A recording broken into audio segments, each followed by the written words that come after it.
I know I haven't been doing a lot of cooking videos lately, actually. I will get back to that. I have a lot. I almost said a lot on my plate. I do have a lot on my plate left. I took a few bites. So I took the stew meat, and now I cook this in the air fryer, uncovered now.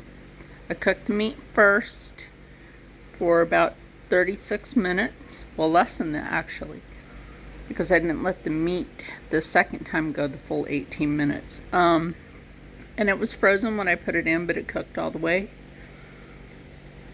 Then 3 cans, that's right, I said it, 3 cans of sliced potato and 1 can of sweet carrot.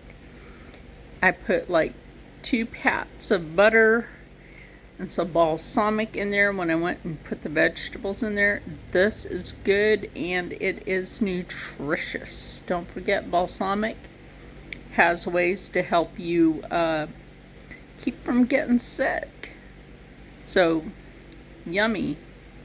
And stay happy, stay healthy, stay positive, and as always, stay blessed. And I'm going to eat the rest of this. I'll see you in the next one.